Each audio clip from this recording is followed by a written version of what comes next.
Nagaa fayyaa akkam jirtu kabajamtoota daawwattoota keenya FIB irratti kun qophii dirree yaadaati. Qophii dirree yaadaa keenyaatiin haalli siyaasa Itoophiyaa eessaa garamitti deemaa haalonni yookaan immoo wantoonni rakkisoo kan dhibootaan maal faatu mul'ata jechuudhaan hayyuu siyaasaa fi hoogganaa paartii kaafaa yookaan ta'an Profeesar Mararaa Guddinaa wajjin turtii taasifnaa Anzalaa Lamburuuti bakka jirtanitti waliin turaasiniin jecha egaa Profeesar yeroo baay'ee sodaachisaadha. Koronaan waan manatti sin gashee jiru fakkaata. Akkamitti ilaaltu meeta tamsa'ina dhibee kanaa wajjin wal qabatee isinillee haala kamitti of eegaa jirtu sarara kaanu? Yaa hojii dhibeen beekamaadha. Hunda keenya egaa baay'ee keenya manatti deegalcheera. Akkuma jirtu egaa hojii keenyas yeroo baay'ee kan yuunivarsiitii yaa uummanumaa kompiitaraan hojjechuu yaalla. Intarneetiidhaani. Kan isaa kan dhaabbii keenya ammoo tokko lamaan amma dandeenyetti hojjechuu yaalaa jirra. Akkuma baraatti hojjennaa jechuukooti. Akka jaarmiyaa keessanitti keessaa sochii ittisa dhibee kanaaf akkasuma hawaasni akka of dhowwuuf akkasumaatiin otoo mata duree yookaan immoo haasaa keenya kaarraatti hin darbiin dhaamsa qabattan.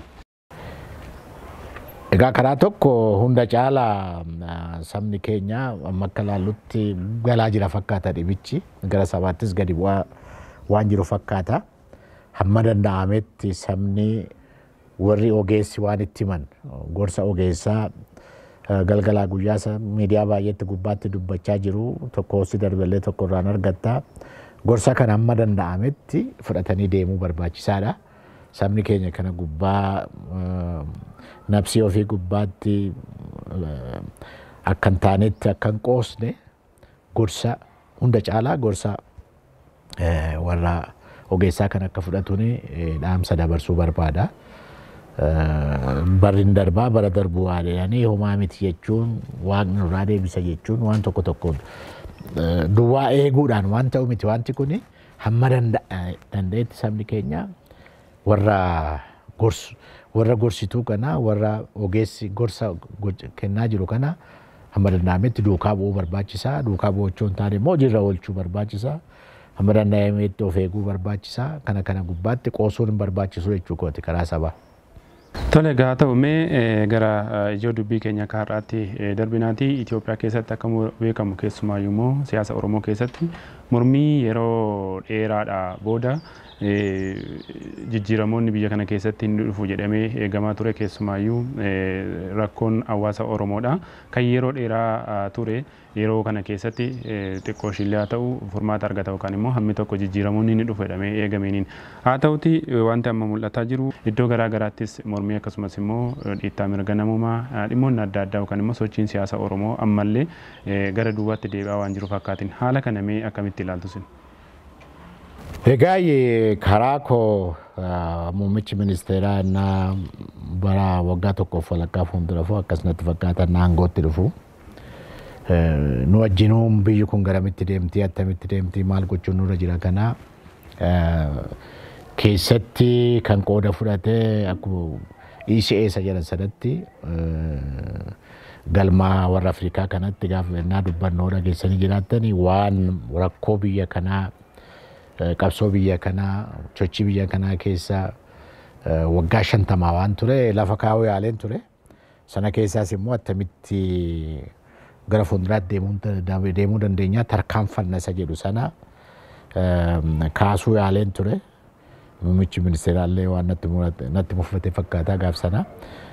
Garuu amma danda'etti gara fuulduraatti deemuudhaan maal barbaachisaa attamitti tarkaanfannaa waliigaltee biyyaa attamii barbaachisaa isa jedhu sana hamma humnaa immoo amma dandeenye abjuu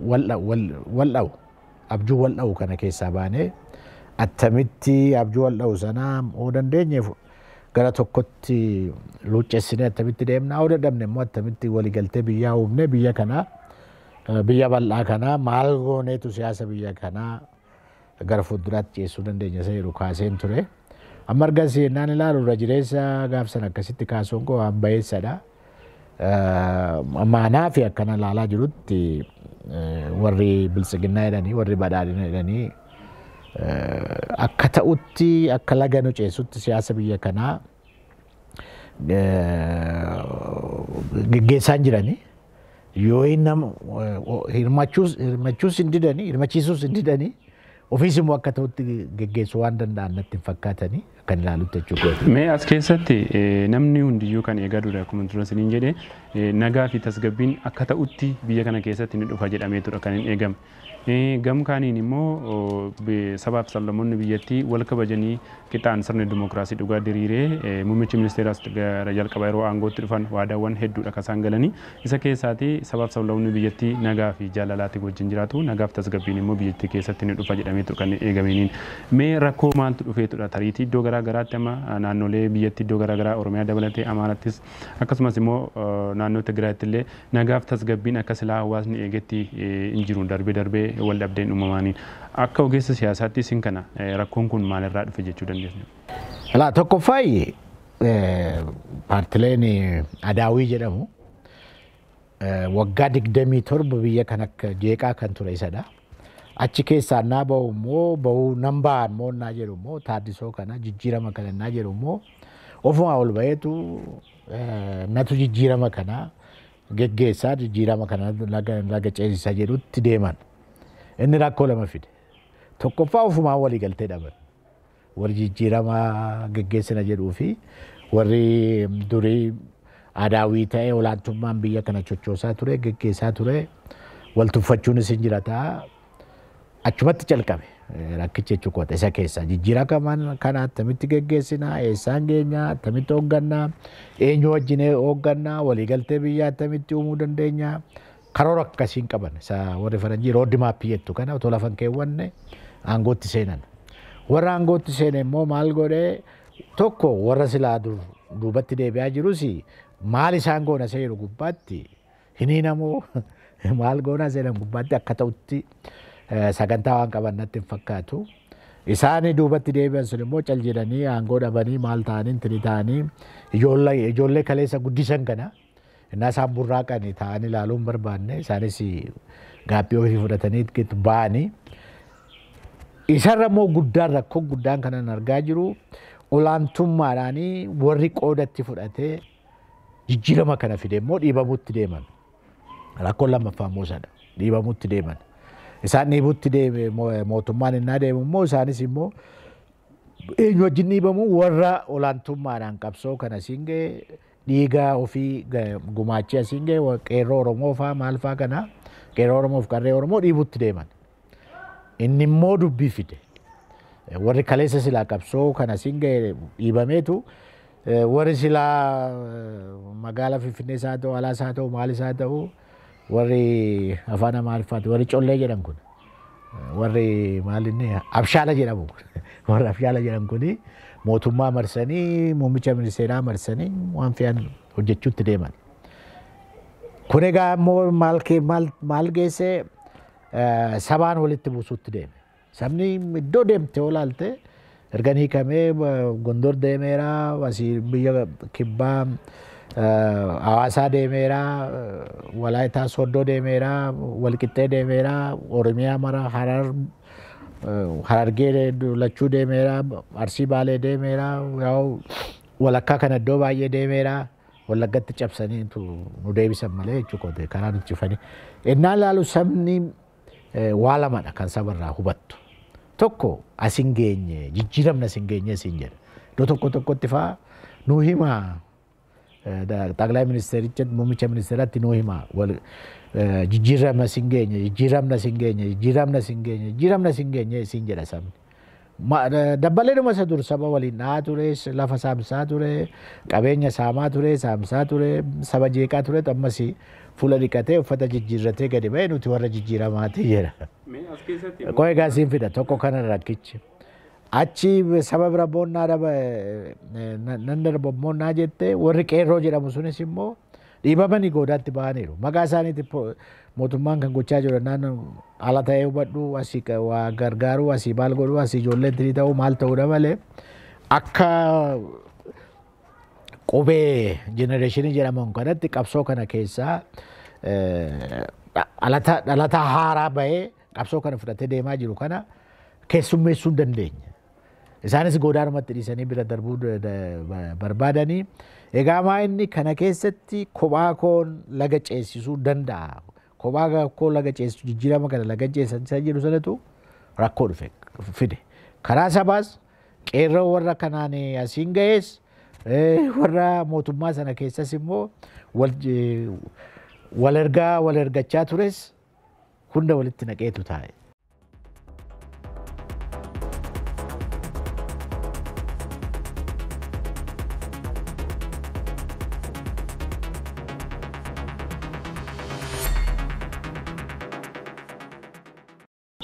Mee as keessatti yeroo garaa garaatti mootummaan jijjiirama jedhamu kana dhaawataatiin osoo itti deemaa jiruuti.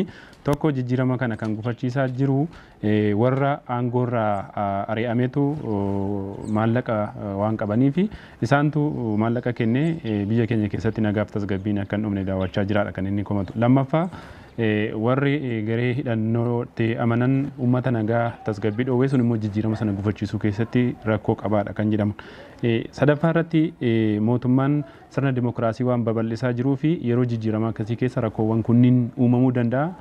Kana wajjinis wal qabatee immoo yeroo sirni dimokiraasii akka malee bal'atu rakkoowwan akka kanaa mudatuu danda'u. Uummanni keenya sirna dimokiraasii dhugaarraa gara sobaa yookaan immoo diktaatirshippiirraa gara dhugaatti yeroo deemamu rakkoowwan kun ni quunnamuufaa jechuudhaan wantoota akkasii yeroo isaan tarreessantu mul'ataniin kana wajjinii wal qabatee ta'uu danda'a laata rakkoon uumamaa jiru kun.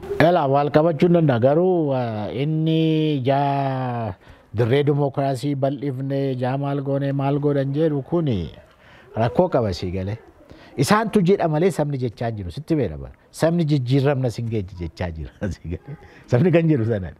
Isaan garuu of amansiisanii jijjiirama dirree dimokiraasiitu bal'ate otoo diktaatarii taane otoo nama hiine otoo akka mootummaa duriitti nama ajjeechaa fi hidhaan jiraate sabni tasgabbaa'ee manatti galaa nun tuquu maaliin godhuudha. Sabni tapha duris beeka. Tapha durii sanas utuma beeku kana keessa jira.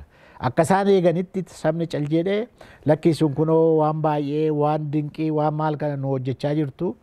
Ijaa kana jechaan jiru sabni. Siyaasa keessatti wanti hundi maal jedha sabni.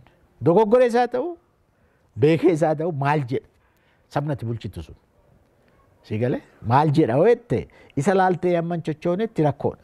Isa laaltee jechuu kooti. Ijaa kana isaanii dirreessu dimokiraasii bal'ate jedhanii anaa fi karaa sabaa ofirratti sisanuma warra jedhutu baay'ata. Maal jijjiiramtanii? Hidhaan duris ture har'as jira.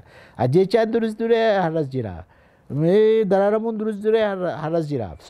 Lafas maalis saba saamuun duris ture har'as jira jedha sabni. Mul'isu kana gargar baaftee kunoo waan akkasii teettee saba kee amansiifattee hojjechuu danda'u sirra jira sii galee. Hamma sana sabaan goonetti isaati ofiin jette duwwaadhaan laga ce'uun hin jiru.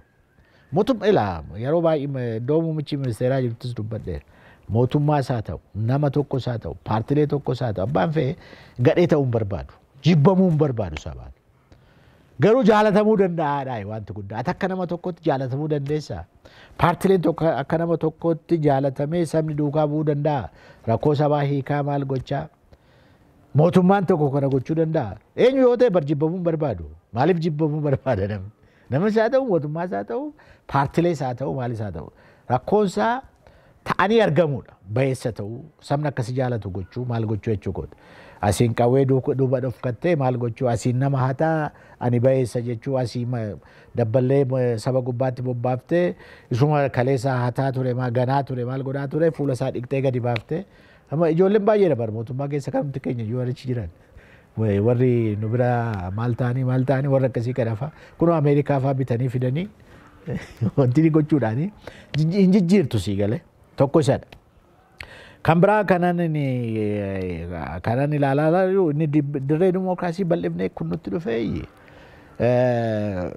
taphan taane ta'a mootummaadhaafis otoo kana jedhanii dargiinis saba Itoophiyaatti lafa isinii kenne lafa isinii kenneedha waggaa 17.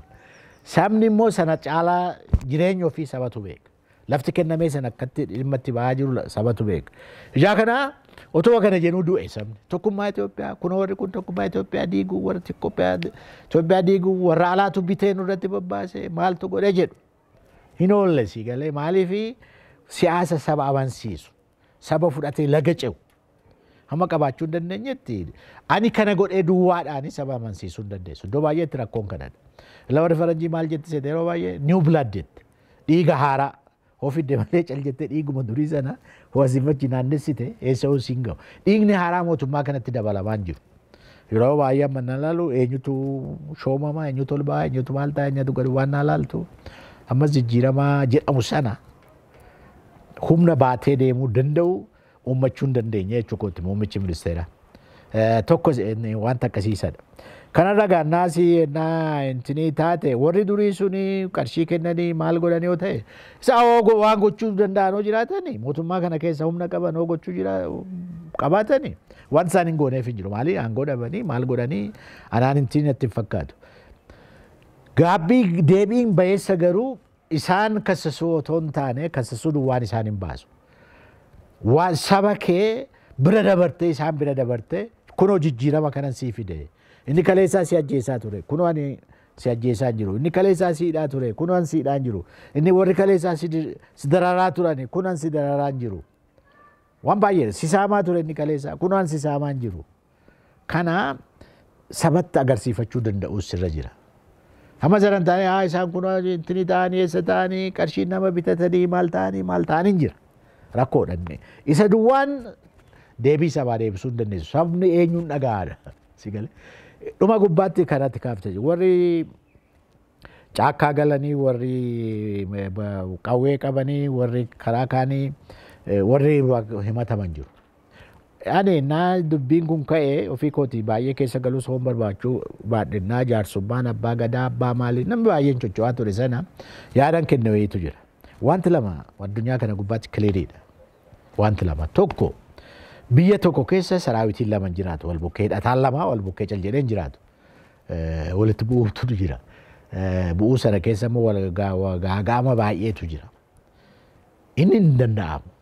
Lama saraawitii caakkaa keessa waggaa 40 ta'u waggaa 30 ta'u waggaa 20 ta'u maal ture nama caakkaa keessa jiraachaa ture qawwee baatee jiraachaa ture qawwee hammatee buraafatee jiraachaa ture ati intini taatee hoomootee harka keessa geelsa galfalte malee isa mirkonyaa jedhan kan hoo boojite malee qawwee lafa kaa'e jechuu hin dandeessu. Waan baay'ee barbaada. Maal barbaada? Maaliif caakkaa gale? Dubbii deebi'uutu irra jira. Inni wanti namni sun caakkaa galee fi akka ta'utti deebi'uutu irra jira. Kanaafan caakkaa galee naa deebi'ee maalan hojjedha caakkaadha. Maaliifan bosona wajjin jiraadha bineensa wajjin jiraadha bosona keessa jechuu danda'uutu irra jira. Gaappiin isaa sun deebi'uutu irra jira tokko. Lammaffaa immoo namni kun hoo deebi'ee attamitti jiraata attamitti jireenya attamii jiraata hunda caala immoo sakuritii gaarantii maal qaba waastinnaa maal qaba. Sigale gali jechuu duwwaa miti. Achitti wanti laaqabe jira jechuu kooti sigale isa karaa isaaniis galaa jedhama malee yeroo tokko immoo harka kennadhaa jedhamu malee harka kennachuun bara hoomo'ameedha. Amma mo'amnetti waan barbaadu qaba gaabbii bosonatti hin gale qaba innis sana kaafata sigale. Ijaa kana rakkoo sana attamitti simannaayi. Warra aboos gaafa naan dura naasaan galan Ameerikaan ture gaafadheen ture. Tabitti galtanii maal qabatanii galtanii walii galtee maal gootan isa jedhu gubbaatti naan ilaalu waan lafa qabate akka ta'utti nuti Oromoodhaa wajjin hojjennaa dhumaan galan. Nuti Oromoodhaa wajjin hojjennaa mootummaan obbolaan keenya mootummaa irra jiru mootummaa irratti ba'anii warra kaan dhibbatanii maal ta'aniiru waanuma jedhamuun wajjin hojjennaadhaan wanti baay'een deemame natti fakkaata. Inni duwwaan ga'aan turre waan mallattaa'e waan namni biraas ilaaluu danda'u. Egaa warri biraa immoo mootummaatu dideedhu nuti walii gala malee nama sadaffaa maal sadaffaa isa faranjii sardi paartii jettu kana warri mootummaa galchuun barbaanneedhaan. Ijaa kana akkatti galan sana rakkoo qabaa erga galanii immoo warra mootummaa immoo gaafadheen ture. Lachuun gaafadheen. Warra mormituu attamitti galtanii sana siin jedhe kan natti himan. Sii galee kan walamanneet amantee sanaanaanii akka Oromootti wajjin hojjennaa biyya mootummaa waamicha waame kana fudhannee galle amanne. Sii galee Yeroo baay'ee gaa waliigaltee isaanis kun deebi'eetu immoo diigama waliigalteen deebi'ee diigama tokko rakkicha achiin. Lammaffaa immoo warra mootummaa immoo gaafadheen ture. Warra mootummaa attamitti keessummeessuu barbaaddanii innaa jira kana galchitanii attamitti keessummeessuudhaaf innaa jette akkatti isaan warra galan kana ilaalan rakkoo qaba. Achitti wal darbanii jechuudha. Jaagara amma saraawitiin Eertiraa dhufe suni ergasii liidarshiippii warra hooggantoota isaa durii wal argeen beeku iddoo isaan wal jiranis wal hin beekan. Isaan dhaqanii Arsiitti galanii waan dabballeen warri opiidiyoonnaa sanaa barsiisan barachuutti galanii egaa naa jedhan warra karaa tokko naa wanti argannu akka nama booji'ameetti kan isaan intini ta'anii paartilee haaraa paartilee satti dhufanii harka kennatan kana akkasitti ilaalamanii isaan wajjin akka hojjetanidha. Kan isaan intini ta'anii jechuukooti. Mootummaan kun duruma naa jara kana galchu attamittan keessummeessan galchessa jedhu sana achis intini ta'utu irra jira. Akkatti keessummeessu beektuu baannaan nama caljettee mana keetti waamte nama mana keetti immoo dhufee nagaadha jedhee obboleessa keetti ani jedhee maal jedhee dhiibbaa biraa oo deemsifnee taphatu bada. Mee as keessatti wal dhabdeema kana gidduutti yookaan immoo wal hubannaa dhabuunsaa fi wal amantii dhabuunirraas haa ta'uti gidduutti hawaasni irratti dhiibbaan qaqqabaa jira. Iddoo garaa garaatti lammiileen akka malee du'aadha akka isaan jiranii hidhamuunis dararamuunis sababa kanaatiin mul'ataadha kan jiru. Akka amma jettan immoo jalqaba Oromoodha jennee wajjin dhufne jedhan kan mootummaan gama isaatiin garee kanaatiin shiftaa jedhee irratti badiiwwan garaa garaa raawwatamuu fi wal adamsuun kun yeroo itti fufutu jiraatni mul'ataa jiraniin. Gamkaaniin immoo warri amma ijoollee Oromooti jedhanii kaanii amma immoo isaan kanaatiin isin nafxanyootadha yookaan immoo Oromoo miti waan bulchiinsa ammaa kana gaggeessaa jiru jechuudhaan wal komachuu fi jechootuma kanaatti gidduu deema kana gidduutti immoo miidhaan qaqqabaa jira nagaaf tasgabbiin hin jiru soo maaltu ta'uu qaba jettume isin. Isa ta'uu qabu maayi akka biyyaattis akka Oromoottis hamma dandeenyu walitti himuu yaalleera. Akka Oromootti fudhadhu gaaddisa uumne. Gaaddisa uumne. Baay'ee deemna jennee Lammaa Magarsaa fa'aa koordineetarii goone astibaabarii goone mootummaa wajjin hojjechuu kutannee walii mallatteessinee gara fuulduraatti deemne naa jenne immoo dabballeen isuma durii hojjetu. Siigalee amma ergasii lammaan argine eessatti akka ga'e. Siigalee barataa koo ture nama hin beekudha. Warra akkasii kana warra amantoota wanti ni ta'e maa kana gootaa maa sana gootaa jettaan. Innaa waan akkasii yaalameetu wal amanuu hin dandeenye jechuudha. Gaaddisni sun maal taanaan hafedhu? Gaaddisa sana baay'ee keessa deemuun barbaadu garuu akkan ilaaletti warri booda gaaddisni sun kan calqabame biltsiginnaa fuulduradha badhaadhina fuulduradha. Kan calqabame OPDO wayime ODP wajjinidha kan calqabame. Jidduutti biltsiginnaan dhufe. Biltsiginnaan innaa dhufu immoo isaanumayyuu hire. Amma lammaa FIB wajjin jiru wajjin hin jiranii hin beeknu. Siigalee naa jalqabamu dhaabbilee Oromoo tu calqabe. Jidduu kanatti dhaabbileen Oromoo mootummaa gubbaa jiru of gara badhaadhinaatti gara biltsiginnaatti jijjiire. Innaa of jijjiiru sana nuunis hin mari'anne mari'achiinus irra hin jiru. Garuu nuun hin mari'anne attamitti wajjin hojjennaa sana gara fuulduraatti deemuun dadhabame. Sana booddee jechuudha kana rakkichi. Paartii damee badhaadhinaa ka Oromiyaa damee Oromiyaa jedhamu wajjiniin hariiroo kana uumanii nagaaf tasgabbiin naannicha keessatti akka walii galame sanatti uumuun hin danda'amu ture. Uumuun hin danda'ama. Faranjiin maal jedha sete political will kan jedhu wayiitu jira. Political will jechuun siyaasa fedhii siyaasaati qabdu maalidha. Fedhiin siyaasaa ijoollee Oromoo biltsiginnaa keessa jiru Oromoo warra akka mormitoo Oromoota kanaa maal kanaa aba'oos haa ta'u nus haa ta'u eenyus haa ta'u erganneetu biyya kana bulchinaatti hoo deeman ta'an hin ta'u. Siigalee ani yoon intini ta'e siyaasa biyya kanaa keessa siyaasa Oromoo keessas haa ta'u biyya kanaas haa ta'u waggaa 50 ture waggaa 50 jiraadheera. Waan itti amaneef malee ergamuudhaaf hin dhalanne. Naan ta'u jechuudha. Namni si ergadhu naan jedhe na rakkisa siigalee seeraala. Egaa amma tokko hin ergadha isaan wanti guddaan rakkoo nuti qabnu achidha. Isaani jara kanaa akka obbolaa keenyas jennee teenee maalis jennee nuusi sinis wayya jennee waan tokko rakkoo lafa jiru.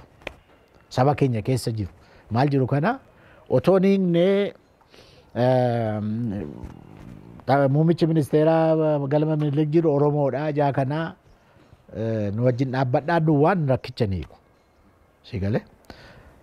Karaa keenyas warra madhaabbilee akka warra Wallaffii kun warra waggaa 50 turreedhani anis siyaasa kana keessa karaa biraas haa ta'u karaa warra mi'eessonis haa ta'u garuma waggaa 50 sana tureera. Inni hiikamuutu irra jira sigale. Siyaasni hojii tokko naa wajjin hojjette walqixxummaa wajjin hojjechuu baannaan tokkoof ergamaa ta'e hin ta'u. Akkasitti waa yaadannatti fakkaata yeroo tokko kunis isaanii galee bayeessadha. Wal ergachuudha malee tokko ergachuu duwwaan hin ta'u. Dandii saba Oromoo keessaa liidarshiippiin bahuu danda'u walis haa dorgomu ministi isaa ta'u nagaani beekumsa isaatiin muuxannoo isaatiin si galee howaa hojii keessa galee malee inni asitti inni beekus inni hin beekne sin ergadhaa kana godhii sana godhii duwwaanis nama hin baasu. Maaliif Wallaffii waggaa 50 gara waggaa 47 bosona gale? Maal qabatee gale? Maaliif gale? Dhaabbiin keenya gara waggaa 24 ta'a maaliif kana keessa gale? Akkasii kanas nutis isa waan manaa baaneef sana tootaal hunda bishaanitti naqnee ergamuu hin dandeenyu. Ijaa kana isaanis immoo jijjiirama erga jedhanii wanti Amaariffaa fitaawii jedhan jira. Fair game. Sigale tapha dhugaa ta'e. Tapha immoo tokko dhiibee otoo hin taane tokkoof ergamtuu otoo hin taane tokkoof maal otoo hin taane tapha dhugaa ta'e sabni kuni naaf taphatamaa jira. Naaf hojjetamaa jira. Na guddisuudhaaf kana hojjechaa jiru. Laga na ceesisuudhaaf kana gochaa jiru. Qabsoon Oromoo laga ce'uurra jira. Boruu jarri kuni akkas ta'anii eessaan nu ga'u. Kanaaf dhiigni ijoollee keenya waggaa 50 isaa ta'u waggaa 20 isaa ta'u waggaa 2 isaa ta'u gannammaa ture. Isa jedhu sabni sunis gubbaa kana gubbaa ga'uutu irra jira. Mee as keessatti dhiifama kaafaawos karaa nagaas haa ta'u akkasumas immoo adda bilisummaa Oromoo qabsoonni siyaasa Oromoo keessatti gaggeessan irratti muuxannoo baroota hedduu horatan hedduu qabaaniin. Tokkoofuyyuu yeroo baay'ee gaaffii kan hawaasa biraatii ka'u jaarmaaleen siyaasaa kun hir'inoota isaan gidduu jiru hir'isanii gara tokkotti dhufanii hawaasas tokkummeessanii rakkoo Oromoo salphisuu ta'uu danda'anii wal dhiibbee isaan gidduu jiruutiin mootummaan biyya bulchu dhiibbaa hawaasa irratti qoqqoodee akka inni umurii dheeratuuf gahee taphateeraa warri jedhan jiruuniin waan sana gabaabsuun hin danda'amu ture isin akka jaarmiyaa keessanitti akka hawaasni barbaadutti yeroo barbaadametti qabsoo hawaasaa kana gabaabsitanii waan hawaasni fedhu akka hawaasni fedhutti gochuu irratti maaltu danqaa ta'e irra guddoodhaan. Inni gaa'ii waan hundaa himachuunis nama rakkisa malee karaa xinnoo warra paartilee karaa sana manaa baay'ee sitti meeqana inni warra waggaa 40 waggaa maalis haa ta'u warri rakkoon qabne jiru masaa ta'u jechuu kooti. Amma warra aboo jedhamu erga paartileen kuni walitti hin buunu waliin tuqnu wajjin hojjennaa yoo dandeenye illee malee jalqabee waggaa 20 darbeera jechuu itti nimiti. Humnuma dhabne amma danda'ametti malee walitti waggaa 20 oli amma dandeenyetti dabballoonni keenya maal keenya intinii keenya jijjiirama jedhamu kanas qeerroo jedhamu kanas waluma gargaaree humni sun intinii ta'aa ture malee wal dhiibaan turre jechuu kooti akka namni alaalaalutti. Ammas yoo ta'e warra Wallaffifaa kana gaa dhaabbiin Oromoo keessa barbaay'ee ture waan tokko ture intinii ta'uu isaanidha isaa wajjiniin hamma deemuu dandeenyu hojjechuudhaaf duris hojjechaa turre amma humna keenya amma beekumsa keenya ammas hojjechaa jirra. Asitti Profeesar clearly ifaaf bisatti jaarmaaleen kunniin amma karaa waan ittiin akkaataa ittiin qabsaaniitiin garaagarummaan isaanii akka duraa miti irrateeraan karaa nagaadha hedduun isaanii akka kaafaa'uma karaa nagaa qabsaa'uudhaaf biyya galan erga karaa nagaadha ta'eeti caasaa siyaasaa tokko qabaatanii jaarmaa tokko jalatti hoogganamanii sirnaatiin dhiibbaa uumuu danda'u ture sana gochuu dhabuun isaanii wajjin hojjechuu irra jirra. Inni gaabbiin qabu wajjin hojjechuu irra jirra. Isatti jette sana immoo akka amma biyyi kun jirtutti akka amma dhaabbileen lamaanis as ga'anitti paartilee tokko yeroon isaa yeroo kiritikaalii yoo ta'e paartilee kana walitti magnaa kana goonaa otoo jennu immoo aduun akka nutti hin ijaa barbaannuudhaaf malee hojiin waan danda'ametti hojii hojjetamaa jira warra nagaadhaanii saba ijaaraa jiru maal ta'aa jiru intini ta'aa jiru hojjetamaa dhufe nama waan tokko sitti immoo maal ta'e seete gara jibaatti jedhanta karaa amboo kana jibaatti kan jedhamu jira achi dhaqne gaaf tokko. Warri ijoolleen achitti qopheessanii wanti wayii agarsiisu ture tokaandoo jedhan kana tokaandoo agarsiisu turanii tokaandoo na agarsiisanii dhuma gubbaatti namni wayii akka buqqee wayiin akka okkotee wayii natti fakkaatti okkotee wayii baata. Tokaandoon lamaan isaanii immoo achi utaalaa maal gochaa intini ta'anii innaa rukutanii wanti ittiin okkoteen suni hin cabdee kan keessaa bahee alaabaa warra aboo fi alaabaa keenyadha jechuu godhe. Innaa anumtuu natti dhaga'ame sabni kun ilmoo lama qabnaa saba keenyaa intini ta'anii simboolii akkasiiti jedhan. Karaa sabaa fedhii sana nan argaa jechuu godhe. Kan biraa mooruma gaafatti achumatti nuu kennan gaabii tokkoo fi wanti tokko nuu kennan. Isa wanti wayii kaasanii alaabaan OLF fi alaabaa keenya walitti kaasan. Karaa tokko alaabaa OLF'ti, karaa abooti, karaa tokko immoo alaabaa keenyadha. Tokko gubbaatti hojjetaniitu walitti nuu kennan. Egaa amma danda'e namni akkasumatti deema. Iddoo baay'eettis immoo egaanuu wal nun tuqina jabaadhaa wal maal nu godhaa jabaadhaa isa jedhuma jedha namni. Sabnis immoo amma danda'e karaa sana iddoo baay'eetti jechuu kooti. Rakkoon jidduutti immoo gogaa dhaabbileen Oromoo lakkoofsa qabu isaa wajjin attamitti hojjennaa maaliif hojjechuu dadhabne attamitti dadhabne sana keessa galuun barbaadu. Waliin hojjechuudha walitti makamanii tokko ta'anii ma isa tokko ta'uun fedhiidhuma keenya fedhiin keenya maal akka amma jirru kanatti gara isaatti deemuudhaa fi dhaabbilee lama akka biyya keessa jiran amma waata amma jette kana lamaan walitti maktee akka amma jirru kanatti siyaasni biyya kanaas akka amma jiru kanatti movies last movie sana fudhachuudhaaf ammaa fi intinidha. Garuu filannaa walirratti hin dorgomnu inni intinidha.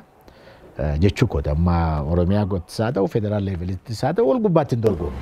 Innumti kun amma jaarmiyaaleen siyaasaa kunniin amma dhibbeentaadhaan wal qoqqooddatanii bifa sanaatiin iddoo qabachuun isaaniiyyuu garaagarummaa hawaasa bal'isaa tokkummaa Oromoo irratti dhiibbaa qaba. Wanta hojjettuudha si galee waan yeroo baay'ee maal seete wanta hojjettu dhibbisuus hin danda'a bal'isuus hin danda'a si galee yeroo kana keessa isteeppii tokko fuulduratti deemtee qabsoon sunis karaa qabatee humni jiru sunis attamitti walitti dabalamaa annaa sana iiziidha. Cal jettee yeroon taane iddoon taanetti wanti hin taane walitti akka hin taanetti walitti amma ka jette si ala soorra jiruufis wanti saaqtu jira. Maal waan biraa odeeffate bilisiginnaan fudhattu walitti makamna jedhanii akka hin taanetti walitti makamanii fi magnee isaantu beeka. Garuu rakkoon guddaan tokko nuttuu gara keenyaattuu kan dhufe nuti ODP wajjin hojjechaa turre amma gaaddisa walii gallee walii mallatteessinee maal goone innaas deebiin humna bilisiginnaan dhalatu immoo attamitti hojjennaatu ka'e maal gubbaatti walii gallaatu ka'e isa gubbaatti egaa wanti keessa seenuun dhufe wal dhabuunis dhufe maal gochuunis dhufe rakkoo hiiknaarra rakkoo bal'ataa deeme. Ijaa kanaan nuti hamma fedhii qabdutti borus iftaanis inni sun waan si darbu miti. Garuu humni jiru kuni humni Oromoo jiru kuni hamma danda'ametti humni Oromoo jiru kun hamma danda'ametti akka wal hin dhiinne akka daboodhaan walii ba'u akka hamma danda'etti filannaa kanas mo'uudhaaf qabeenya isaa ta'u attamitti walitti fida qabeenya isaas sochii isaas ijaarsa isaas innaa asii achi deemanii saba kakaasuus amannaa sana nuti lama taane jennee sabatti deebiin immoo lakkii nuti kana tokkoon dhufnee jennee tutti deemne sabatti wanti tokkoon dorgomnamoo mallattoo tokkoon dorgomnamoo mallattoo lamaan dorgomnaa eenyu eessatti dorgomaa attamitti dorgomaa sabni keenya akka ta'utti obbolaa lamaa wal bukkeetti guddisaa obbolaa sadii wal bukkeetti guddisaa akka deemuu danda'utti hojjechaa jirra jechuu kooti warra dandeenya wajjin. Isa kaan keessa abalutu kana godhe abalu sana godhe abalatu lukarkifatee maal godhe inni amma bu'aan qabu. Kana bira darbinee garuu maal hojjennaa akkamitti hojjennaa kan akkuma isin ta'etti isteeppiin kana caalaa nu fooyya'uu dhufe garasitti deemuu danda'a. Ammas warri amma akka OLF warra akka BO warra akka Kongireesii wajjin hojjechuudhaafis durumas wajjin hojjechaa turan waliigaltee qabu. Ammas immoo waliigaltee haaraas uumuu hin danda'u. Uumanis ta'a. Ijaa kanaan tiniin qabu jechuudha. Hojii hojjechaa isaa fi sinis sabatti naannoo himtan rakkoon tokko isaa jiraatu malee mallattoo lamaan sabatti hin dhiyaannu. Mallattoo lamaan sabatti hin dhiyaannu. Wal gubbaatti hin dorgomnu, wal gubbaatti hin dorgomsinu. Qabeenya qabnu kana fudhanneetu gadi baana. Saba keenyas hamma danda'e akka nu gargaaru, akka nu duukaa bu'u walumaan deemna. Jidduutti immoo waan jiru keessa waan warra kaan wajjin jiru dhaabbileen Oromoo inni kaan 14-15 jedha. Inni kaan 2-3 jedha. Innaa ijoollee isa lakkaawwatu Oromoonis jalaa baay'ate natti fakkaata. Isa sin jettan kanas hojjechaadhuma jiru jechuudha. Tole kabajamtoota daawwattoota keenya qophii dirree yaadaa keenyaatiin egaa turtiin Piroofeesar Mararaa Guddinaa wajjiniin dhimmoota siyaasa biyyattii irratti fuulleeffachuudhaan turtii taasisaa jirru. Kana qofaa miti kutaa lammaffaan torbee kan itti fufu ta'a. Isinis bakka jirtan daawwachuu isiniif ulfaadhaa isiniin jedha. Nagaan tura.